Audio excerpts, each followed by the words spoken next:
Alhamdulillah pada kesempatan malam hari ini adalah acara yang kedua. Kemarin sudah dibaca oleh Bapak Ustadz Munir selaku pembimbing saya, dan saya niki murid dari Bapak Nasihin Anas.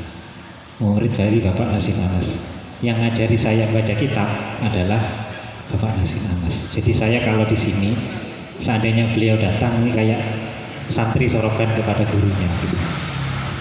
Jadi mungkin dipantau jarak jauh oleh Pak Nasihin. Bismillahirrahmanirrahim. Sebelumnya monggo kita mulai dengan bacaan Fatihah kepada mu'allif, yaitu Al-Imam Yahya bin Syarfuddin An-Nawawi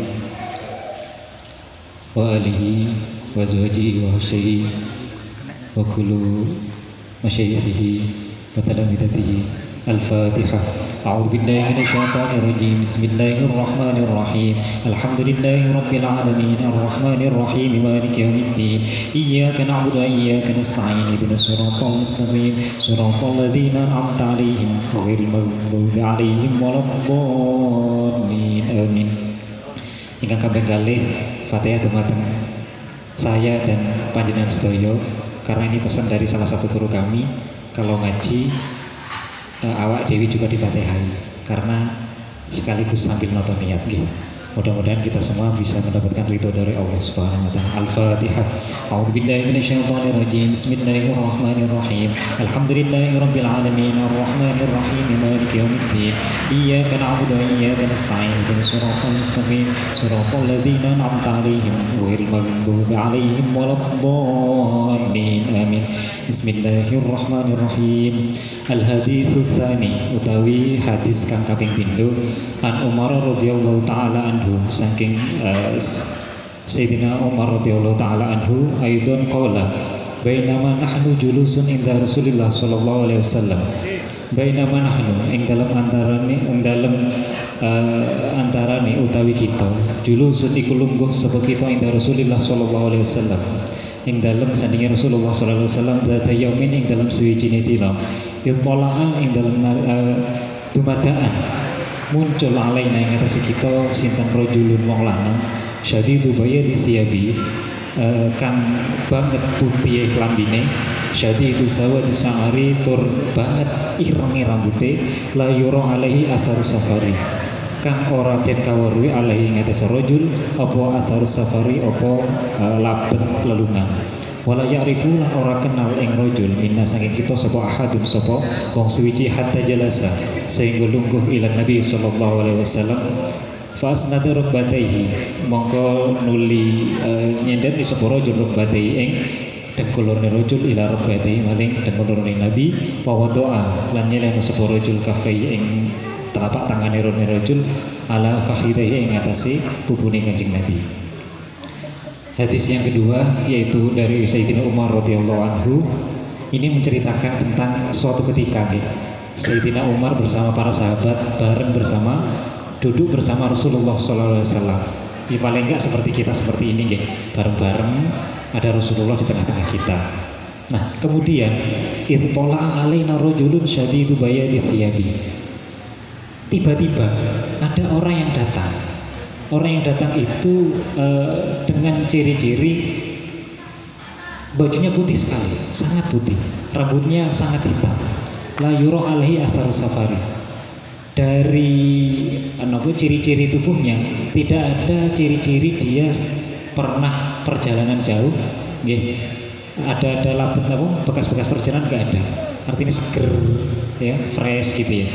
La ya'rifu minna ahadun. Nah, padahal seluruh sahabat itu tidak ada yang kenal duduk wong kene, tapi kok dari ciri-cirinya kok seperti orang, bukan seperti orang yang bepergian. Ini aneh gitu ya. Terus hatta jalasa ila Nabi sallallahu alaihi wasallam, kemudian duduk langsung mendekat kepada Rasulullah sallallahu alaihi wasallam, langsung mendekat, dengkule ditemplekno, tangane wong lanang niki langsung ditemplekno pupune Kanjeng Nabi Muhammad sallallahu alaihi wasallam. Jadi moro-moro teko langsung madhep ning Kanjeng Nabi, nyuwedeg nemen sampai nempel nggih faqala.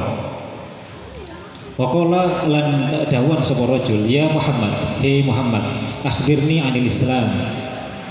mugi ngabari panjenengan ingsun Islam saking agama Islam. Ya Muhammad, kabari saya tentang agama Islam.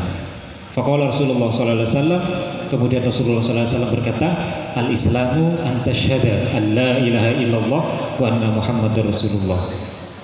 Yang namanya Islam itu an tasyhada iku yen to nyekseni sapa sira an ing sedune kelakuan la ilaha ora ana pangeran kang hak disembah illallah kejaba Gusti Allah wa anna Muhammadar Rasulullah wa tuqima as-sholata dan mendirikan salat wa tu'tiyaz zakata lan memberikan zakat wa tasumu ramadhana dan memberikan dan puasa Ramadan wa tahujjal baita in istata'ta ilaihi sabila dan kemudian haji di Baitullah ketika kamu mampu dalam perjalanan menuju Baitullah.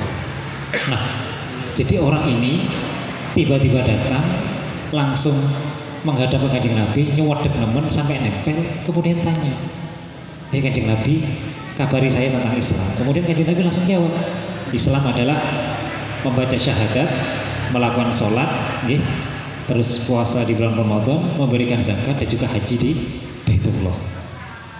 Ini. Terus kemudian kola dawan saborojul sodakta, bener awak. Nah aneh, orang ini tanya, ketika dijawab orang-orang muni bener. Siapa ini? Fajibna lahu, mongko gumun sapa kita lahu maring rojul yasaluhu wa yusaddiquhu. Kita sangat kagum dengan orang ini, heran. Mosok wong iki takon kemudian jawab, kemudian membenarkan. Oh iya, jawabanmu benar. Jadi seperti itu. Terus qala dawan sapa rajul fa akhbirni, mau ngabari sapa sira ingsun anil iman saking iman. Kabari saya tentang iman. Terus qala dawan sunnah Rasulullah sallallahu alaihi wasallam antu mina billahi wa malaikatihi wa kutubihi wa rusulihi wal yaumil akhir. Yang namanya iman adalah beriman kepada Allah Subhanahu wa taala dan juga malaikat-malaikat Allah, wa kutubihi dan kitab-kitab Allah, wa rusulihi dan rasul-rasul Allah, wal yaumil akhiri wa tu'mina bil qadari khairihi wa syarrihi, dan kamu beriman terhadap qada dan qadar khairihi, kebaikannya dan juga keburukannya. Kemudian qala dawan sabarajul sodakta, benar banget. Nah, 2 kali setelah tanya seputar keimanan, kemudian ketika dijawab bener awak. Loh, makin heran para sahabat. Qala dawan sapa rajul fa akhbirni anil ihsan, mau ngabaron apa jenengan anil ihsan saking ihsan. Qala dawan sinten Rasulullah sallallahu alaihi wasallam an ta'budu ing nyembah sapa sira Allah Gusti Allah kanaka kaya stune panjenengan tarahu iku ningali sapa sira ing Allah fa ilam takun moko lamun ora ono sapa sira tarahu iku ningali sapa sira ing Allah fa innahu moko stune Allah iku ya roka iku ningali sinten Allah ka ing sira. Kemudian dia tanya bagaimana tentang ihsan. Kemudian Kanjeng Nabi jawab, anta budallah ka'annaka tarahu fa ilam takun tarahu fa innahu yaraka. Seandainya seakan-akan kamu ketika menyembah Allah Subhanahu wa taala, kamu melihat Allah Subhanahu wa taala. Kalau kamu gak bisa seperti itu, maka ya anggap saja jenengan harus memahami bahwasanya Allah melihat kamu ketika beribadah. Jadi seperti itu. Qala dawan sinten rajul fa akhbirni an sa'ah. Kemudian setelah bertanya tentang iman, Islam, ihsan, yang terakhir malah tanya tentang hari akhir, yaitu tentang hari akhir, hari kiamat. Kemudian qala dawan sinten Rasulullah sallallahu alaihi wasallam mal mas'ulu ora ana utawi wong sing ditakoni anha saking sa'ah bi'a'lama iku luwih ngerti minasa'ili tinimbang wong sing takon. Dawane Kanjeng Nabi ketika ditanya, yang ditanya dengan yang tanya itu tidak lebih tahu. Artinya yang tahu hanyalah Allah Subhanahu wa taala. Terus kemudian dilanjut lagi. Laki-laki ini datang terus lagi matur kepada Rasulullah. Kalau nggak tahu, fa'akhbirni an amaratiha. Maka kabarkanlah saja seputar ciri-ciri datangnya hari kiamat. Kala dawuhan sinten Rasulullah sallallahu alaihi wasallam antadidal amatu yen to nglahirno sapa amat budak ya robbataha ing bendorone. Jadi ada seorang budak malah melahirkan bosnya, malah melahirkan bendorone. Wa antarul wafatal urata lan yen ingin to ningali sapa sira wafat ing wong kang mlaku ndak pakai sendal nggih. Cara bahasa di Sopro niku nyeker nggih al-alata sing miskin ya asya'i sing napa menggembala kambing ya tatawaluna fil bunyan, yang mana mereka saling membangun bangunan tinggi-tinggi. Sumantolaka fala bisa melinya. Kemudian orang laki-laki ini langsung pergi begitu saja. Fala bisa mengkoleren sapa Rasul sallallahu alaihi wasallam maliyan ing dalam siji mangsa semakola nuli dawuhan sinten Rasul sapa Rasul sallallahu alaihi wasallam. Jadi setelah orang ini pergi, jadi setelah tanya terus tanya seputar napa tadi hari akhir berupa kiamat, kemudian ketika dijawab berupa ciri-cirinya yang pertama yaitu ketika ada seorang budak yang melahirkan bosnya. Ini banyak tafsiran atau keterangan para ulama yang mana ya salah satunya memang ada orang di zaman akhir, ada orang biasa saja ntar bisa melahirkan anaknya ini bisa jadi seorang pemimpin, orang besar. Kalau dulu tradisinya, tradisi orang-orang dulu zaman kerajaan, raja pasti dari keturunan raja. Raja berikutnya ya keturunan raja terusnya sampai selesai. Nah, kemudian di zaman akhir maka tidak seperti itu. Pemimpin atau raja atau pemimpin sebuah, kalau sekarang pakai istilah negara, itu udah harus keturunan orang yang mempunyai nasab tinggi. Ya, contohnya saja sekarang Indonesia, gitu. Bukan kalangan militer, bukan elit, bukan ningrat, ada Bapak Jokowi. Itu bisa jadi salah satu ciri-cirinya. Wa antarul hufatal uratal alata riya asyaiyat tawaluna fil bunyan. Ini sebuah ciri-ciri ngeten. Enek wong sing biasanya tidak sendalan. Karena ngeten, di Arab itu kering. Kalau tanduran, enek watu, ono padang pasir, kan apa-apa. Jadi ketika peradaban dunia yang lain sudah pada kaya, nggih, teng Arab itu masih biasa wong nyeker, panggone angon wedhus, nggih. Ya, seperti itu sudah. Nah, tetapi ketika mulai ditemukannya minyak, ditemukannya minyak. Sekarang kita lihat bangunan tertinggi sak planet itu di mana? Di Dubai. Ada Burj Khalifa. Ya tatawaluna fil bunyan. Jadi ini benar sekali apa yang disampaikan oleh Rasulullah SAW.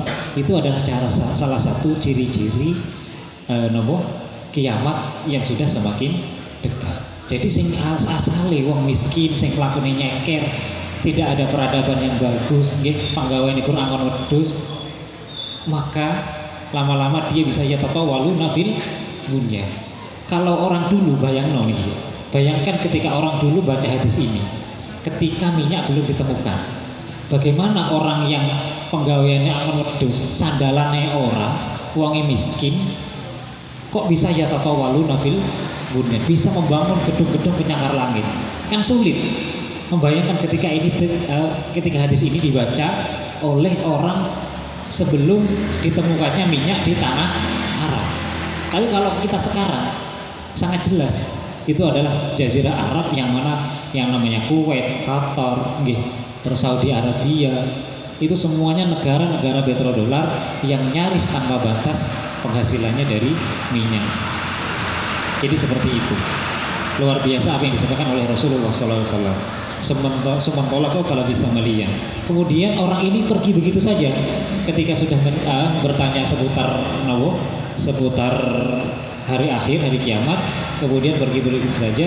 Setelah berlalu beberapa waktu, semakola nuli keri-keri dawuh Rasulullah SAW, ya Umar, hei Umar, atadri manis sa'il. Ana ta ngerti sapa sira? Man iku sapa sa'il utawi wong sing takon. Kanjeng Nabi takon. Hei Umar, sampean ngerti sapa wong sing takon? Kultu dawuh sapa ingsun Sayyidina Umar, Allah wa rasuluhu a'lam. Allah dan Rasulnya yang lebih tahu. Qala dawuh saking Rasulullah sallallahu alaihi wasallam, fa innahu Jibrilu atakum yu'allimkum dinakum. Dia itu adalah malaikat Jibril. Dia datang tanya dan seterusnya itu adalah untuk mengajari kalian seputar agama kalian. Jadi malaikat Jibril datang dengan metode yang tadi, dengan gaya datang seperti tadi, itu merupakan salah satu metode mengajar yang ada di dalam Islam. Jadi kadang ngajar niku mulang, kadang ngajar niku salah satunya adalah gayane takon. Biasai lek ning majelis orang alim para kiai niku sak kancan kadang saling takon. Piye Gus nang iki Gus? Tenang kiai. Yes, sambil ngobrol saja. Yang lain tinggal mendengarkan, padahal lek didelok kira-kira sing takon karo sing jawab sok padha-padha wis ngerti. Targetnya bukan itu, targetnya adalah para hadirinnya yang lain yang mendengarkan bisa menjadi tahu. Dan ini salah satu metode pengajaran yang diajarkan oleh Rasulullah sallallahu alaihi wasallam. Rawahu wa riwayat hadis sinten Muslimun Imam Muslim. Jadi dalam hadis ini para sahabat dan juga rekan-rekan kita semuanya dan juga para guru, para masyayikh, para kiai yang hadir pada hari ini, yang mana dalam Islam itu ada iman, ada Islam, ada ihsan. Jadi itu tadi sudah disampaikan oleh Rasulullah SAW yang diriwayatkan oleh Sayyidina Umar tadi. Al-hadis utawi hadis as-salisu kang kaping 3.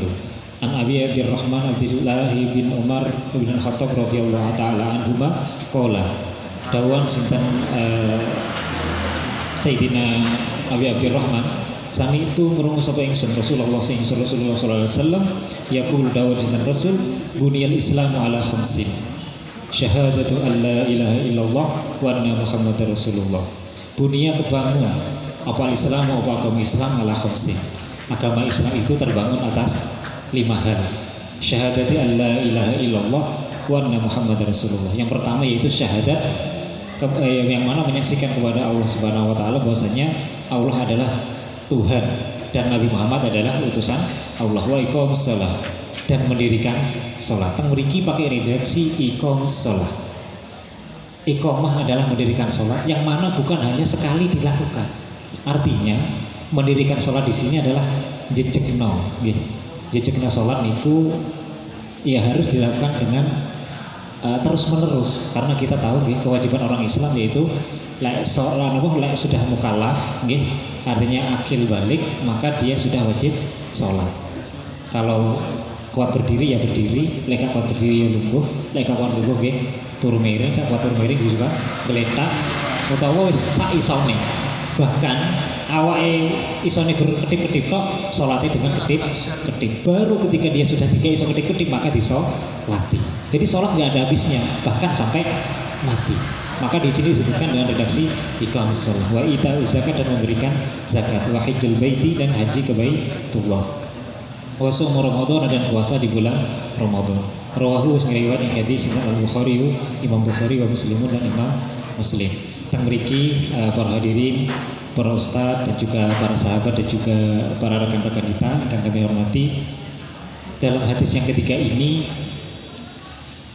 kita tahu bahwasanya ada yang namanya arkanul Islam, ada yang namanya arkanul din.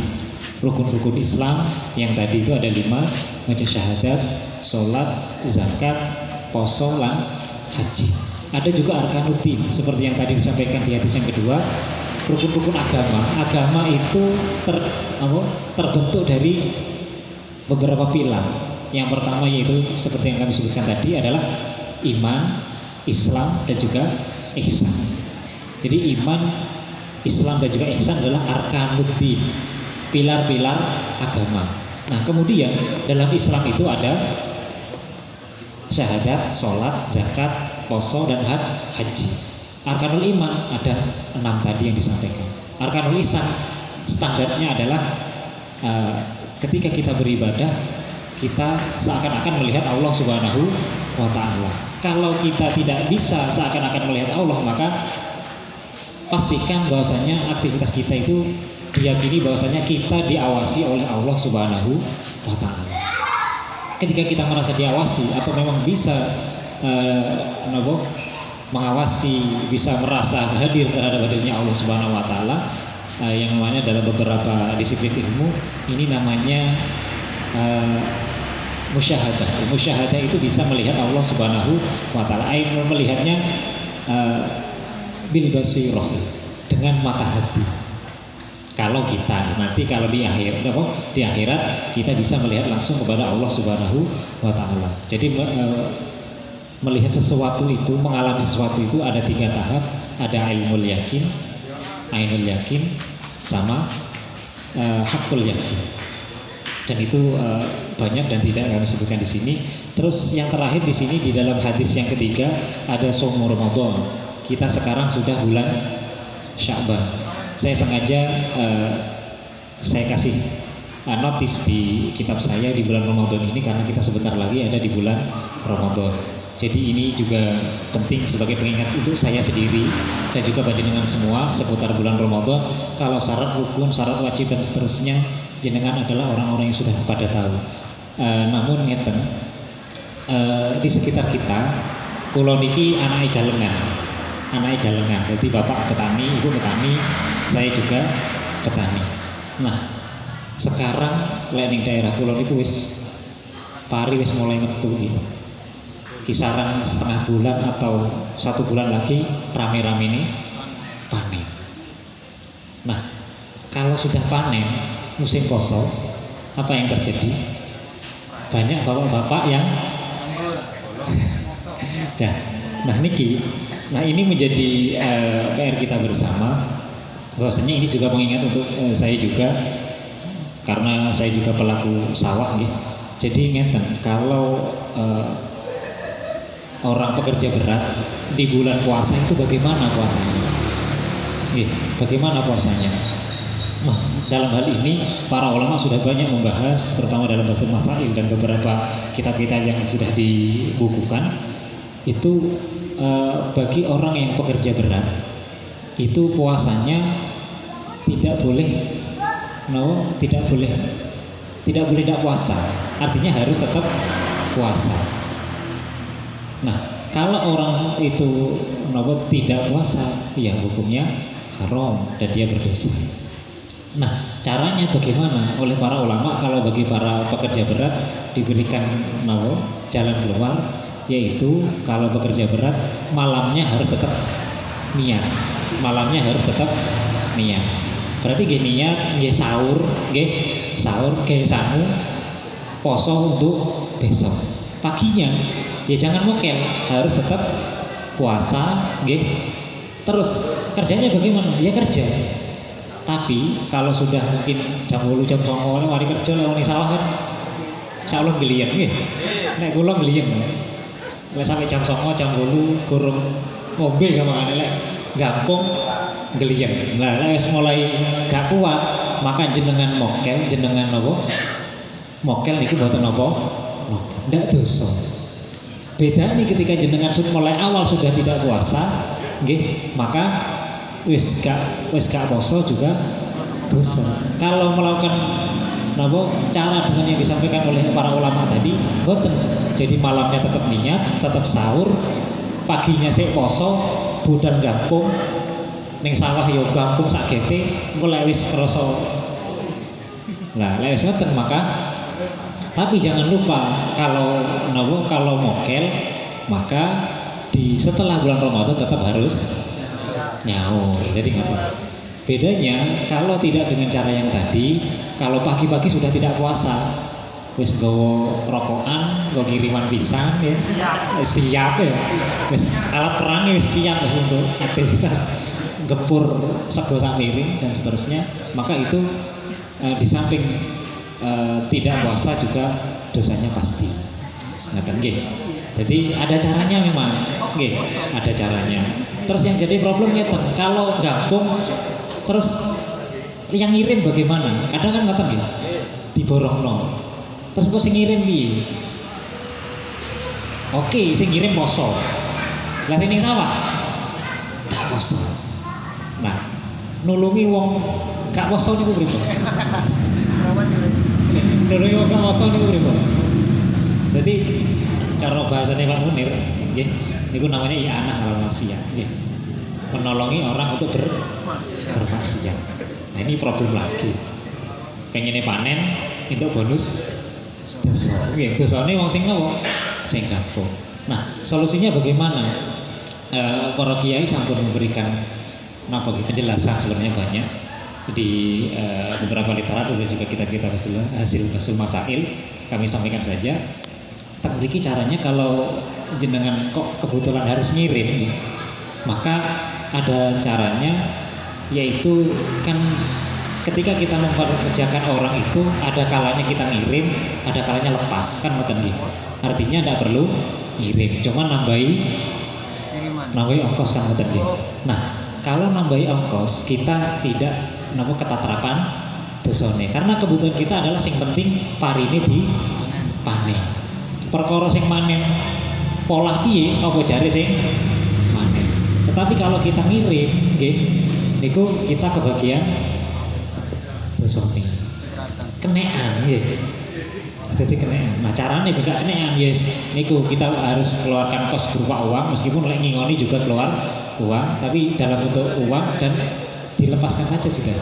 Ngoten caranya. Semoga-moga kita bisa melakukan seperti itu. Nah, para sahabat, para hadirin, para kiai, para masai ingkang kula hormati, mekaten ingkang kula sampaikan, kurang lebihnya mohon maaf atas pesan-pesan yang kami sampaikan tadi. Itu semata-mata sebagai pengingat untuk saya sendiri, dan syukur-syukur kalau bisa memberikan kemanfaatan untuk jenengan sedaya. Kami bersyukur kepada Allah Subhanahu wa taala. Akhirnya bila taufiq wal hidayah, Assalamualaikum warahmatullahi wabarakatuh.